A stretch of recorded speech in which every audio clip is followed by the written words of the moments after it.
We have a meet and greet, end of the world, imaginary friend. Like, that's the sliding scale we're working with.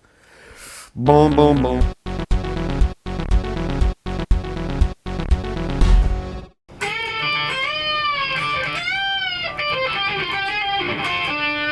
Hey guys, and welcome to Ben's Basement. I'm your host, Ben Sleva, and this is the very first section of the show where we go into this record collection of 136 records, and I pick one random number and then draw out one to learn about. How's that sound? Sound pretty good? Without further ado, let me go generate a random number. And generate 22. Number 22 is the record. I'm going to start counting. I'll meet you up there. What's up? All right. 20, 1, 2. All right. Well, guys, you've heard of the band. I've heard of the band. It's hard not to hear about it. The album might be in bad condition, but this is Meet the Beatles. You guys ever heard of the Beatles, huh? All right, very cool. All right, guys, let's learn about the Beatles. All right, take camera 3. Meet the Beatles is the second album released in the United States by the Beatles following their Introduction to Beatle album released the same year, 1964. Cover features Robert Freeman's iconic portrait of the Beatles with a blue tint added to the original stark black and white photograph. By November 1963, the Beatles had already recorded 35 songs and were working through a change in label representation. A little side note, but it goes without saying, any attempt for me to play a Beatles song would be copyright striked by YouTube.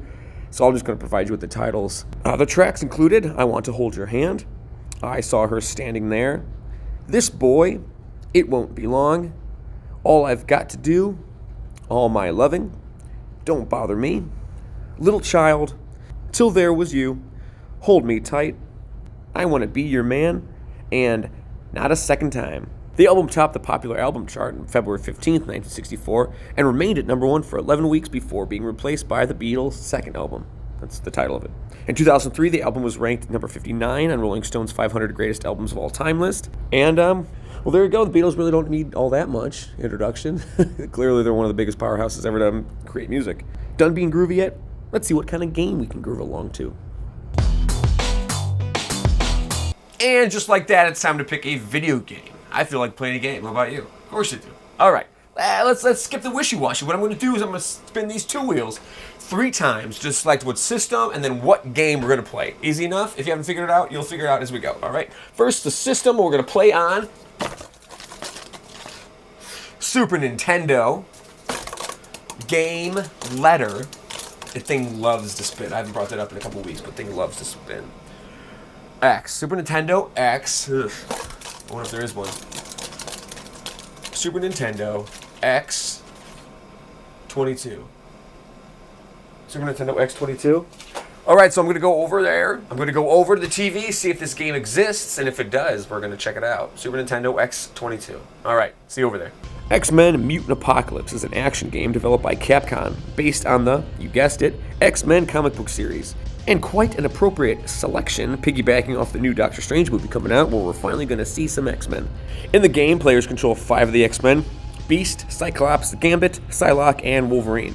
The player takes control of 5 X-Men who each have their own objectives, and different moves and capabilities activated by certain control combinations. The player has a limited number of lives that count for all 5 X-Men, not one individually. The levels may be played in order, and at the end of each level, a boss must be battled and defeated. The next 3 levels are linear and require each boss level to be defeated. This is followed by 2 straightforward boss battles in the Danger Room.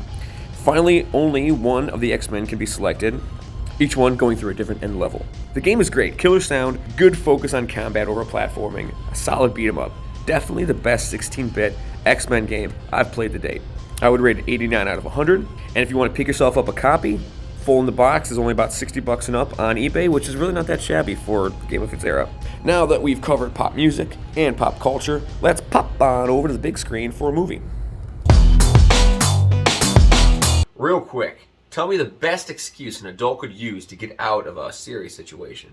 Drop Dead Fred is a 1991 comedy about a young woman named Elizabeth and her imaginary friend Drop Dead Fred. This sounds simple enough, huh? Well, it is not even close. A lot of people have an imaginary friend when they're young. I didn't, but maybe I'm the weird one. Regardless, most people grow out of their imaginary friend when they get a bit older. Elizabeth is not one of those people. When she was a little girl, Drop Dead Fred would help her do mischievous things and would repeatedly get her in trouble with her mother. He went away after Fred and Elizabeth had an argument, but then reemerged when Elizabeth was grown up and her job and marriage were falling apart. The movies played it as a comedy, but most of it is about a woman struggling with a life full of emotional abuse from her mother and husband. Drop Dead Fred is definitely memorable for the fine line it walks between woman's emotional struggle with getting older and the psychotic break she is on the verge of having. As the movie goes on, Fred, who remains invisible to the rest of the people in the movie, forces Elizabeth to do some over-the-top antics that leads to loss in friends, a houseboat being sunk, and just an entire load of awkwardness overall. There is a happy ending to look forward to, so I'm not trying to get you all depressed. You'll either love it or hate it, which seems to be the standard. Here's a little trivia for you. Both Tim Burton and Robin Williams were offered the role as director and Fred, respectively. Both turned down the project. The movie didn't make great money at the box office, but has gone on to become a great cult following in the years since. Feel free to stream it on Amazon Prime Video if you've not seen it. You may regret it, but it's still good. Honestly, it's going off script a little bit. It cracked me up as a kid when I saw it, freaked me out as a kid when I saw it, and did both of those things in equally the same amount as an adult. It's a weird movie, but we're checking it out. Carrie Fisher's in it. The best part is that Carrie Fisher's in it. All right, guys, so thanks for watching the episode. There's 10 episodes in season 1 of Ben's Basement, so that leaves only episode 7, 8, 3 more after that by my math. So if you like that one, stick around. You might like a skit or a travel video or a playlist or subscribe or whatever. So I appreciate you being here. Let's go there.